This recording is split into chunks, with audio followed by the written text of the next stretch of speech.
The views, opinions, and content of this show are those of the host, guests, and callers. They do not necessarily reflect those of Local Matters Broadcasting, LLC, its owners, partners, affiliates, assigns, or heirs. Having said that, it's now time to say good morning, St. Johns County. Welcome to the weekly radio show of the St. Johns County Council on Aging, better known in our community as the COA. We are your local nonprofit agency who, for the past 50 years, has been leading and advocating for the dignity, independence, health, and community involvement of older St. Johns County residents. I'm Brian Robinson, Program Director for COA, broadcasting to you live from the studio of WFOY 102.1 FM, your local radio station for news, sports, and talk. Before we get into our show, let me remind everyone that if you have a question, comment, or a suggestion for a radio show topic, send your email to radio@coasjc.org. This morning, I am joined by a member of our Board of Directors who needs no introduction, Sheriff Rob Hardwick. Sheriff, welcome to the show. Brian, good morning. Thanks for having me on this morning. And also in the studio with me, who we'll hear from the second part of our show, is Lieutenant George Harrigan. Good morning to you. Hey, good morning. Thank you, Brian. And we'll give a formal introduction of you in the second part of the show. Yes, sir. Good to have both of you here this morning. First of all, Sheriff, congratulations on your reelection. Thanks. Truly blessed to serve another 4 years in St. Johns County and continued forward, of course, with our vision and things we're doing, I think, that are progressing St. Johns County. And a big thing we're going to talk about, I'm sure, this morning is that partnership we share, of course, with COA. So looking for another 4 years and serving St. Johns County. Thank you. You're very welcome. So, again, having you on the show this morning is invited you on in reference to your role on our Board of Directors for St. Johns County Council on Aging. So during your time here with us this morning, the first thing I wanted to ask you is, what made you decide? You joined the board earlier this year. What made you decide to devote your time to serving COA as a board member? First of all, this is my 31st, working on my 31st year, of course, in law enforcement here in St. Johns County. And, the seniors has always been something personal to me. As my mother continues to get older, she's over her 80s now, too, as well. And I've seen things, of course, in my professional career where people started to kind of diminish, whether it be, memory or just certain things in life, of course. And with that, of course, the timing was just perfect for me as I enter my second term of 4 years. I really wanted to kind of clean my plate. My wife and I have been very, very committed to the Council on Aging here in St. Johns County. I've watched that mission, of course, under Kathy and proceed over, of course, to Becky Yanni and her staff. And then now that I'm involved, the amazing people that work behind the scenes for our seniors here in St. Johns County, just truly a privilege. And I think that the main thing, Brian, is we're going to be there one day. And I know that St. Johns County, needs these services, and this is the premier sole provider with their partnership. So we're all going to be there. And again, it's a powerful board. A lot gets done on there with just a lot of good people doing great things. So it's truly, I'm humbled to be on that board. I've waited a long time in my career to make sure I have time. I handed in, as you know, coaching football this year, so I haven't coached. This is the first time in 28 years, but that allotted me some time to kind of pay back to St. Johns County. And one of those things I want to pay back to is our seniors and Council on Aging. Well, we appreciate you being on the board. We appreciate your service. And more importantly, we appreciate the partnership that our organization is able to have with the Sheriff's Office, because, that helps us to streamline helping our seniors, because, they come to us with certain issues that they're dealing with, and it's nice to be able to have that connection with your office to be able to, kind of point them in your direction to handle something that they might be going through. Sure. When you sit at that table for the Centurion Luncheon, every year that I've been going to, I can't even tell you how long I've been going to it for. You sit at that table and you see these just gems of the earth, that are over 100 years old, and they tell a story to this day. And I want to sit there one day, and I want to be that age and tell my story where people actually, a person like me, I enjoy listening. My wife, Kendall, and I enjoy listening to their stories. So just a beautiful facility now. Of course, the River House is just beautiful area down there. But also, too, and I'm sure you'll talk about it today, but there's some funding coming forward now. And we can make some things happen for our seniors as we continue to grow. And I think people forget a little bit that St. Johns County is one of the fastest growing counties in the nation to this day. This has been going on for some time now, and it's not slowing down. And I'm seeing that pendulum, Brian. You're seeing that pendulum kind of shift back, where they can say 27% of our population of over 300,000 people are over the age of 60. I disagree. I think it's higher than that. And I think the next time we do a census, an accurate census, of course, we're going to see that it's probably upwards of 35%. It's just my guess. But with that too as well, we not just them being vulnerable, but a lot of people are vulnerable now because of the new social media platforms and the new technology platforms out there. It's the AI where people are just being taken advantage. And these are something personal to me as you get to those final years of your life where you've budgeted, correctly, or that retirement you're enjoying. Our job as the St. Johns County Sheriff's Office and the Board of Directors too as well is to protect those assets and make you get live your life to the fullest until that final day. Yeah, exactly. So at Council on Aging, our goal is to provide programs and services that help to make the quality of life for anybody 60 or older that lives in St. Johns County better, right? And so we have 6 senior centers. We have 3 locations for our integrative memory enhancement program. We have an adult daycare center. We have what's called our independent living services department that helps 170 seniors stay in their homes by coordinating the home health agencies and the services that they provide. We serve over 40,000 meals through our Meals on Wheels, and then another 40,000 basically at our congregate meal site. So roughly 80,000 meals a year that our small kitchen staff does. And then we save, hundreds of seniors over $3 million a year in prescription drug assistance. And through our Care Connection program, which coming up very soon is our Christmas on the River event, fundraiser for that department.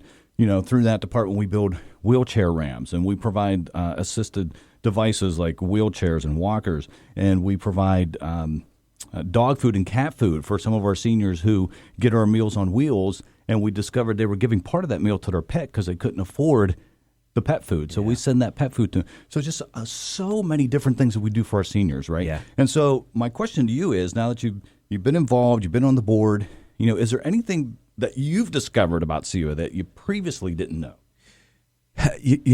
I've my neighbors across the street when I grew up in the 70s here in St. Johns County, there was my neighbors were Clarence and Mildred Williams. Clarence recently passed away, and they're up in their upper 90s, for goodness sakes, and he worked in law enforcement. They're just African-Americans, just honestly salt of the earth people. And I used to always come in there, whether I was going for a meeting, and I'd see that bingo going on, and Clarence and Mildred were running that thing. And we're talking, not too long ago. And to this day, I think Mildred still was heavily involved, of course, in the bingo. But, I got a chance a few years ago when we were actually doing a partnership with building some ramps, and I didn't know about the memory services in there. And I physically walked in that room, and now I've kind of lived it with some people that are very close to me that have some diminished memory or getting in early stages of dementia. I don't know if I understood that until I actually saw it for myself, but here they are, these people that are in these angels in there helping people to reconnect, of course, with themselves, where you get in that point in life in there. So there's so many services out there. I will tell you this, the Meals on Wheels, I've always been impressed with that, of course. I've always been impressed with the transportation. We didn't have transportation. It wasn't for the Council on Aging. There would probably not to this day be any type of inter-county, out-of-county now, transportation for not just our elderly, but people that just can't afford cars or can't afford other means of transportation. But also, too, I look at all the services, the classes, whether it's yoga, whether it's helping you out with your taxes, and that's one thing, of course, Brian, it's pages, literally pages and pages of classes that, of course, that bring these elderly people out of their homes and get them active, of course, as they continue to get another year old every year. But I'm going to go back to the Centurion Luncheon. It has always touched my heart. There was a black female that sat across from Kendall and I, probably 2 or 3. I haven't missed one yet between here and the Ponte Vedra one every year. And there was a lady sat across the table from us, 102 years old, African American. She was dressed to the nine, beautiful. She looks beautiful. And she, just like we're talking today, her memory was incredible. And I was envious and jealous, and I hope I get there because I don't think we kind of live those healthy lifestyles that they did back then. But also, too, I look at her across the table and I say, wow, you're 100 years old. What did you live through? Really, think about it. Sure, absolutely. But yet you hold no bias. You hold nothing against me as a person in uniform, especially. So I would say those are some of my favorite. But the Clitters and Cuppers is another one that I was involved with, of course, for years. We took over about 15 accounts for them to help them out on the St. Augustine Beach Island area when I was the chief of police for 8 years there. So there's so many things that go on behind the scenes. You named maybe a dozen, Brian, but there's probably 100 things Absolutely. that aren't on pen to paper that you all do and your amazing team that you work with at Council on Aging do. So I'm humbled to be on that board of directors and just be a small piece of the puzzle of you continue to move forward and do great things for our elderly people in St. Johns County. All right. Well, we've come to the portion where we got to take our first commercial break. You're listening to the weekly radio show, the St. Johns County Council on Aging. We'll be right back after these messages. And when you hear the Ramones playing, you're listening to the weekly radio show of the St. Johns County Council on Aging here on WFOY 102.1 FM, your local radio station for news, sports, and talk. Joining me this morning is Sheriff Robert Hardwick, who is also on our board of directors at St. Johns County Council on Aging. And that's what we were talking about during the first segment. And so I'd like to continue with questions that relate to your role on the board of directors. And so, before the break, we were talking about all the different programs and services, and I mentioned a majority of them, and then you mentioned some of them that I forgot. And like I said, there's a lot that we do that didn't get mentioned. Is there any that you have become very passionate about since being on the board or being involved with COA in general? We started our own checks program because of Council on Aging over in St. Augustine Beach when I was the chief there. And that was basically assisting Council on Aging of those people that just don't get out of their homes. And it was basically checking on the elderly. And next thing you know, we became a conduit to their family members, not just during, regular business hours per se, but also too during hurricanes and stuff where families couldn't get back here. So, the Care Connect for me, of course, is one of those passionate things. There's so many things because Kendall and I have been going to the Christmas on the River. I can't tell you how long we've been going to. We go every single year in support of course, Council on Aging. But, I always enjoy myself when I walk in there and see a dance class going on, a music class going on, or some type of class going on, because usually the numbers are pretty decent that actually show up there. And I think as we continue to grow and provide transportation to and from points of interest, but again, I'm going to fall back on that Meals for Wheels because that has been a reliable services for years. It's cooked out of a little tiny kitchen, which used to be the health department back in the day. That same crew that cooks there also cooks for us during hurricanes at the Emergency Operations Center. It's just been something I've just watched over the years where I see these volunteers show up. They get their assigned list on a clipboard. I've watched it. And they take off in their personal cars and go deliver meals to people that can't either afford meals or can't get out of their house to get a meal, or simply just trying to get the nutritional levels better into their bodies. So I've always been passionate about and kind of watched that Meals on Wheels. And again, I'm going to go back again to transportation. There was nothing here in St. Johns County as a child that I watched this thing grow. Kathy brought this vision, of course, here. And then she got the right people in the right place. And next thing you know, it is a dependable, reliable, and is now people need this service to get from point A to point B in St. Johns County. So I think those are just some of the big ones. And again, I'll always go back to that memory care. I'll never forget that day I walked in there with some students from Michigan State University when we were doing the alternate spring break stuff we did at the Beach PD. So those are some things I think I'm just passionate about. But there's so many things that go on behind the scenes I couldn't even tell you. And I always go into the bingo games. I think those are powerful too because it's a full house every week. Absolutely is. Yeah, they still love bingo, and we still have our biggest crowds for that. So, as you mentioned, we're continuing to grow, which means we need to plan for the future. Yes, sir. We're doing strategic planning currently. One of the things that we recently did from July 15th to October 31st is we made available our survey for anybody 55 or older, where they could go on the survey, they choose the services and programs that they feel that they need to improve their quality of life in St. Johns County. We had about 600 responses, close to that. Now, when you think about the statistics, right, 27% of our population 60 or older. So that's, if you just round it off and say about 300,000 total population, 27% is roughly 75,000 people, right? Mm-hmm. Yep. So 75,000 people out there 60 or older. And then we had 600 people that did the survey. So my question is, when we think of this response, it's really just a small fraction of individuals. So can we use that to plan for the future? Well, I think we can, of course, we can use whatever numbers we have to move forward, but I think we're going to have to be innovative. We're going to have to adjust fire, meaning that 70% of our population, just throwing that number out there, lives north of State Road 16. So we're going to have to basically assist, and we're going to do this with you, by the way. You and I have talked about this. We talked about, of course, with Becky Yanni, about how we're going to get out there and reach more people. Well, we're going to help you do that with town hall meetings because we can educate, meaning we in law enforcement can educate. We in law enforcement can formulate some bigger databases where we can actually reach populations when we have scams or other things going on in communities. So I think you take what you can get. You all worked hard on that survey, but the problem is some people don't have emails. And honestly, when you retire at 60, I'm going to shut off my network too as well. When my retirement date comes too as well, I don't want to be involved in social media anymore. I don't want to have to check my emails and my phone every minute. So I think you did the best, meaning the council did the best they can, but you have to move forward what you have. We have no choice. So I think we're in the right direction. But now, how do we reach the other population? And I think you're going to find, too, Brian, that the numbers aren't real bad if you think about it. If you're looking for the population that needs services, I think you're going to find a population that is over 60 that are moving here, that are retired, that still have a significant other. They don't rely on services. They have very healthy retirements with benefits to include medical. So, again, I think you're going to see – and then also, too, these communities that we're building, too, they have their own internal things going on inside there. So let's take Del Webb. Del Webb has their own IRS class to file taxes. They have their own yoga classes, musical classes. They have their own kind of AARP type of classes going on in there. So I think you're going to find that these communities are learning how to take care of themselves within their gated community. So I think we're going to have that to kind of deal with too as well. But as long as they're getting services, that's good. That's all we're worried about. And I think we're going to be able to do that, of course, as we continue to move forward with the data we currently have. So another thing in reference to the population continuing to grow, as you know, we get a certain amount of funding from federal, state, county, and we use that money to provide the different programs and services that we do. That covers about 67%. Mm-hmm. So we rely on donations for the other 33%, as well as grants, right? So as someone on the board of directors, as you're planning for the future for our organization, the fact is we need more funding. Mm-hmm. So how are you planning to address that issue? I think, first of all, like we talked about, of course, touching these communities, these communities collect quite a bit of association fees in there, yet they use our services.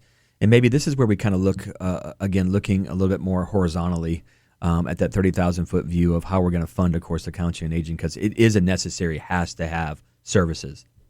So with it, I think, we can't always depend on the Dolores Weaver Foundation. We can't always depend on the Tim Tebow Foundation. I'm just saying some foundations that are out there that continue to give, and we're blessed. We're partnered up with them, of course, on other entities too as well. But I think also too that we're going to have to go into these communities and educate through these town hall meetings, and outright ask for funding. Listen, we need help with funding. People out there want to be generous. They really do. The problem is that the people that have a lot of money are asked all the time to give. And what do we get in return? Well, we're going to give a service in return that's tried and true. It's been around a long, long time.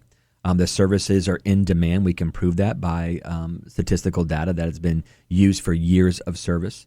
And then the fact is, too, is that we have a staff here that is willing to go ahead and sacrifice, because a lot of you could make a lot more money somewhere else. You know that. Absolutely. And that's one of the things I say often. Pretty much nobody works at COA for the money. Have to agree with you. We do it because we love the mission of the organization. That's we right. love serving the seniors. I'm 52 years old. I look at my role as my opportunity to serve the generation that raised my generation. Yeah. Right? Yeah, that's a good way to put it. Yeah. I mean, you wake up in the morning time, too, knowing that you did something good, honestly. And everybody can say that, too. Maybe your bank account isn't as big as someone else's. And I think the same thing, it's in our profession. It's just like you. It's like you give and you don't expect anything in return besides gratification that we're helping people out. So I think we're going to go down the right road. We're going to find those people. There's special people out there that have been very, very giving over the years to the Council on Aging. They'll continue to give. But we're going to identify more people now that aren't really maybe on the radar. They just moved here. And we, Lieutenant Harrigan and I, we get to meet amazing people out there and my wife is in the same thing. So I think we're in the right road. All right. Well, that music means it's time for our next break. Sheriff, thank you for being here. Thank you. Appreciate you as always. And we'll be right back after these commercial breaks. And welcome back to the weekly radio show, the St. Johns County Council on Aging, here on WFOY 102.1 FM, your local radio station for news, sports, and talk. During the first segment of our show, we were joined by Sheriff Rob Hardwick, who serves on our board of directors. And now for the second part of the show, we are joined by Lieutenant George Harrigan. Lieutenant Harrigan is a public information officer for the St. Johns County Sheriff's Office. He has over 20 years of law enforcement experience, including homicide, sex crimes, and crimes against children investigation. Several of his cases have been highlighted on Dateline 2020 and Discovery ID Network. So, Lieutenant Harrigan, thank you for joining us and being here on the second part of our show. Hey, good morning. Thank you, Brian. Thanks for having me. Yeah, so we're going to do a little tag team effort here. Now that the sheriff has moved on, he has another thing to be at 9 o'clock. And one of the questions that wanted to ask is, the sheriff's been reelected, and so now you're making plans for the future. What are some things that the sheriff's office is hoping to accomplish in the next 4 years?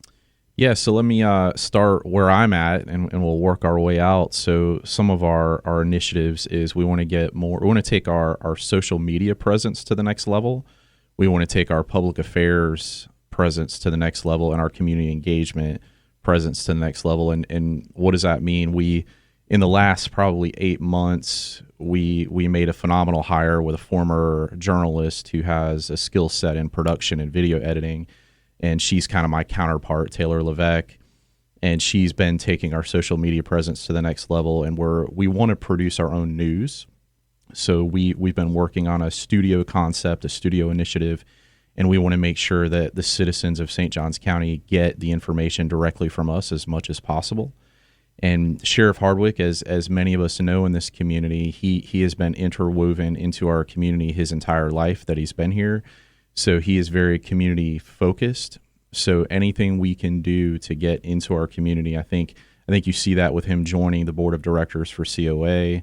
You're going to see some major initiatives for us to get even more engaged with the community. We'll grow our community engagement team so that we're at even more events than we are now.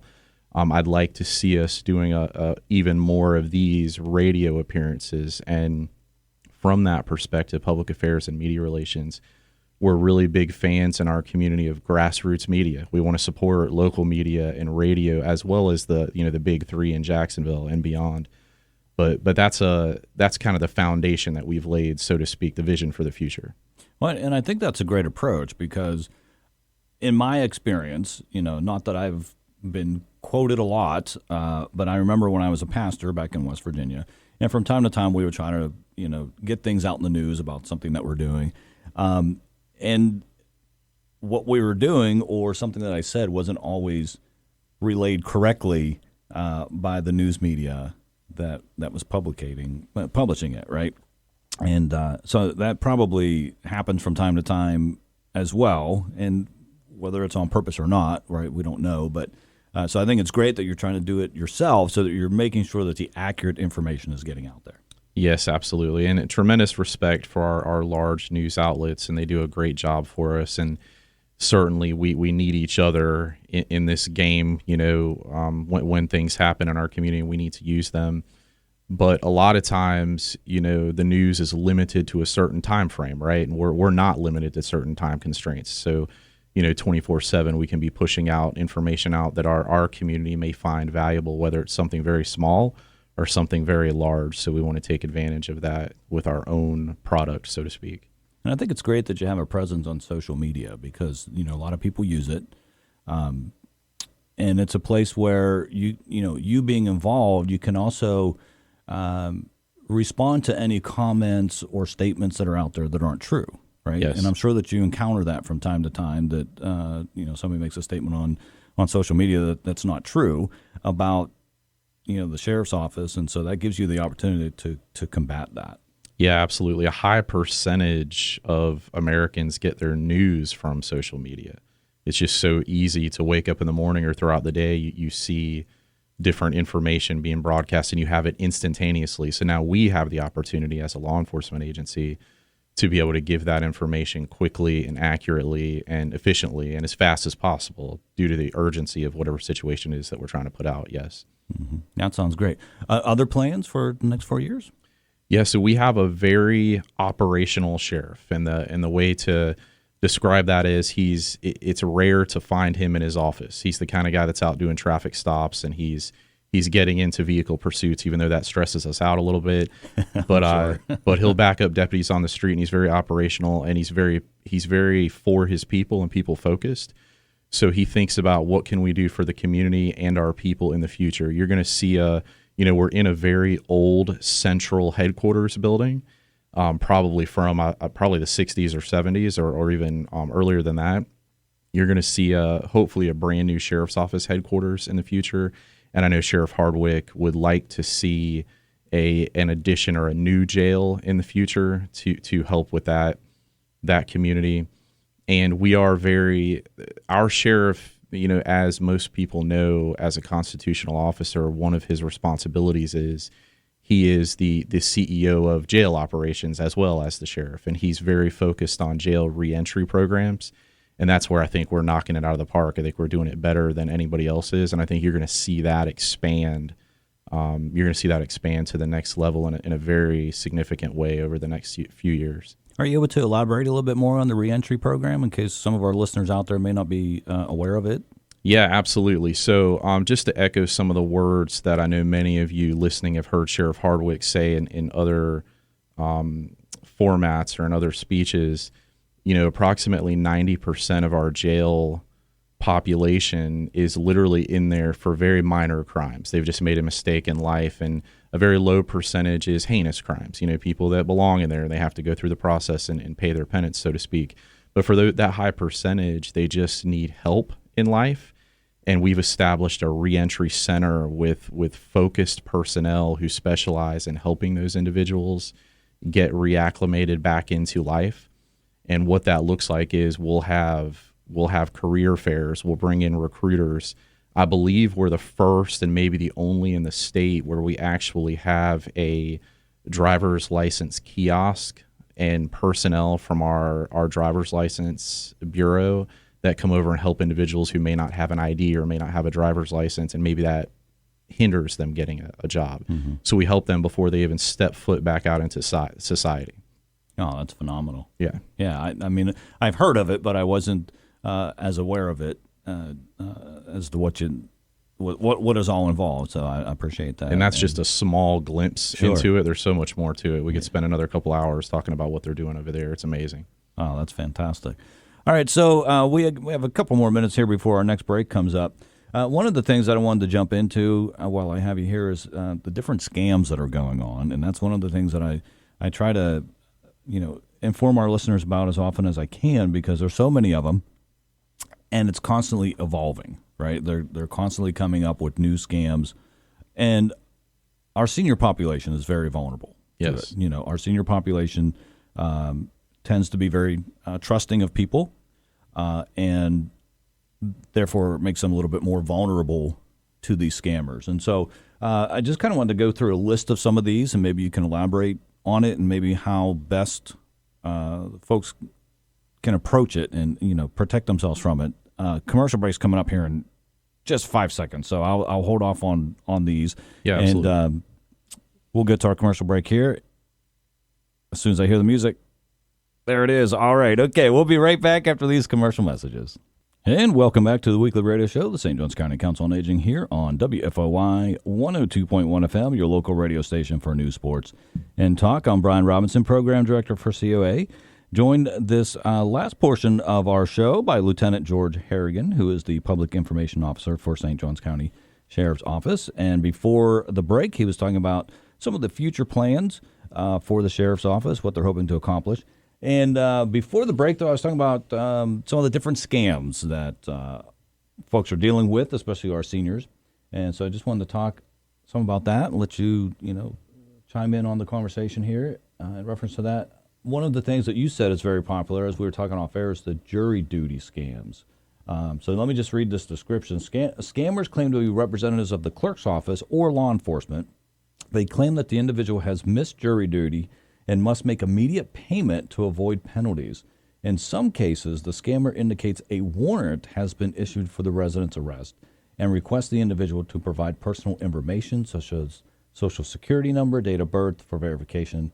And then additionally, some scammers seek payment of a bond or fine for failure to appear for jury duty. So this would be scary, right? Yeah, anybody gets absolutely. that phone call, I mean, especially, a law-abiding citizen who wants to do the right thing gets this phone call. I mean, this is pretty scary. So I can see how folks, out of how they're feeling about it, right? They're anxious and so forth, would give them that information. Yeah, absolutely. And I'm glad you brought up that scam in particular, the jury duty scam. That's actually the most common that we're seeing right now.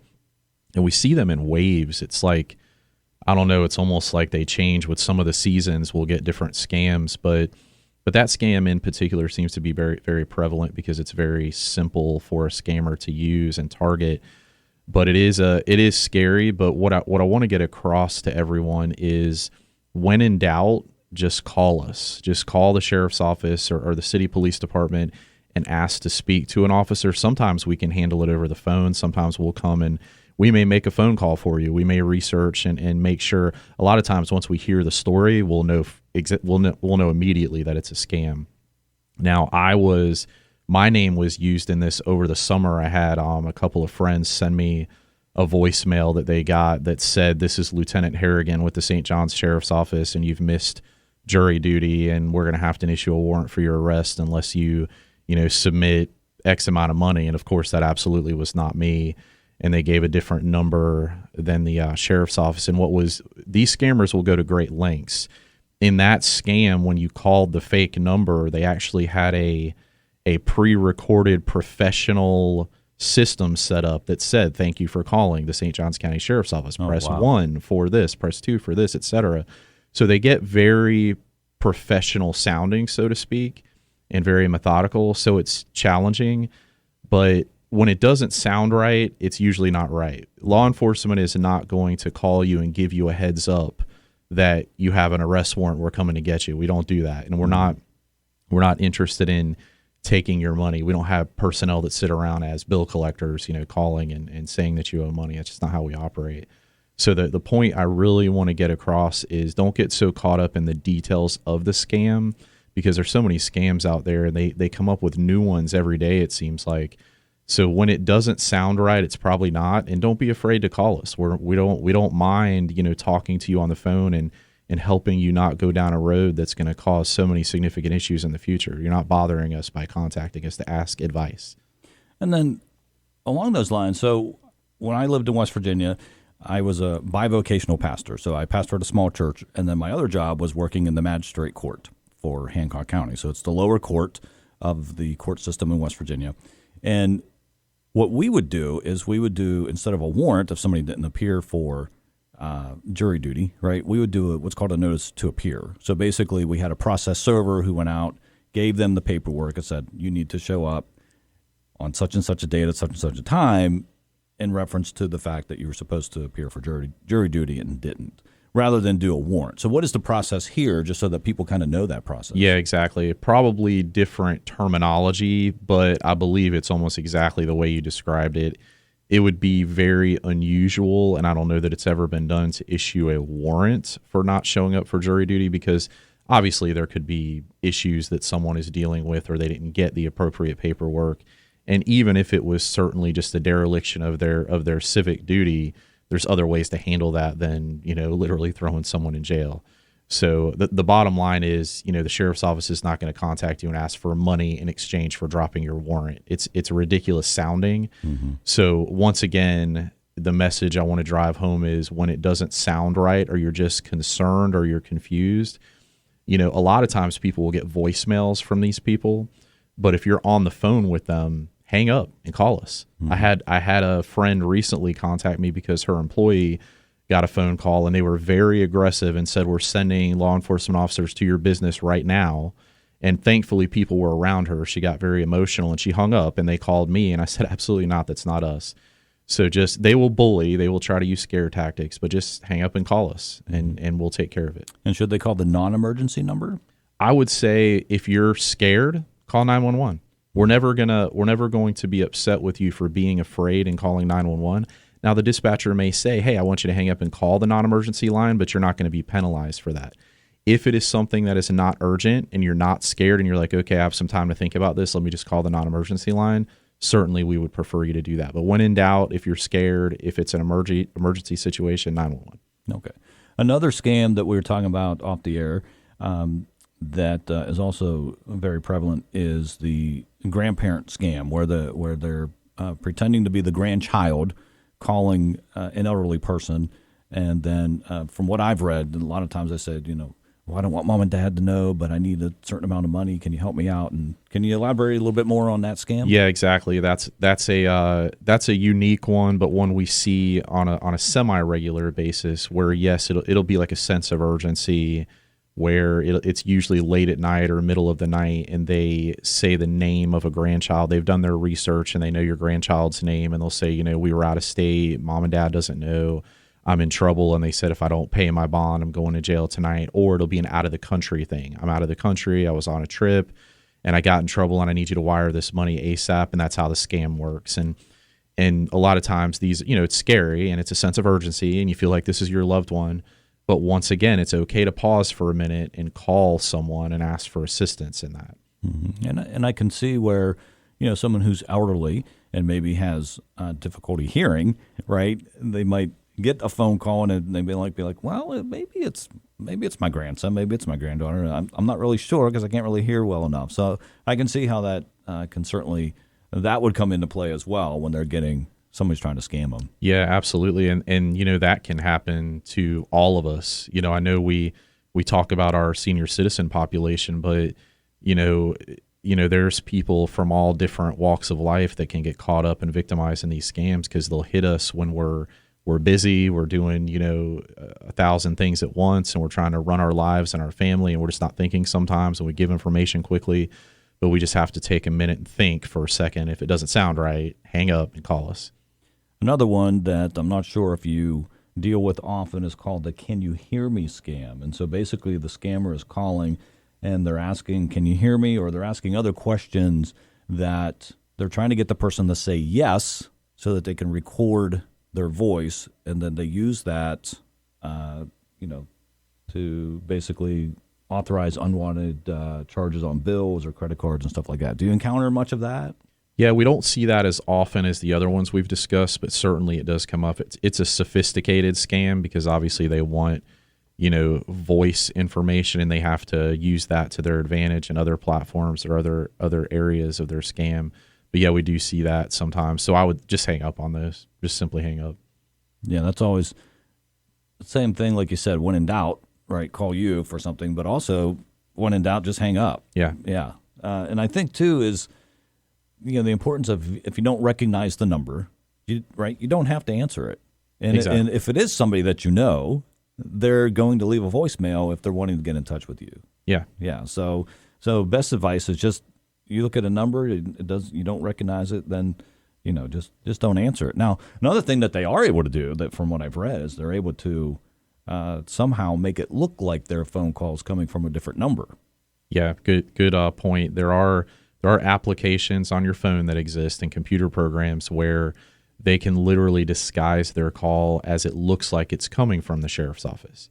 So if you see our non-emergency line come up, maybe you don't answer, but you Google that number and it looks like the sheriff's office, but it's actually not. Or you answer the phone and they say they're me or they're someone else from the sheriff's office. You think you're talking to someone from the sheriff's office. So this is very sophisticated. We have to be proactive as citizens to guard ourselves from these scams. And once again, if it doesn't sound right, it probably isn't. Yeah. And then as you investigated, are you able to track these folks down from time to time? Very challenging because a lot of these are highly technical. And if they use a spoofing account, they call it, or these spoofing apps, it can bounce off of different networks. So it's very hard to chase. All right. Well, that music means it's time for our show to be over. And so thank you so much, Lieutenant Harrigan, for being here and talking about Sheriff's Office and all the different things that are going on. Thank you for tuning in. And next week, I will be in Cleveland, Ohio, visiting family. So COA's Communication Coordinator, Carolyn Carger, will be here, along with Development Manager Amy Robinson. We'll see you then.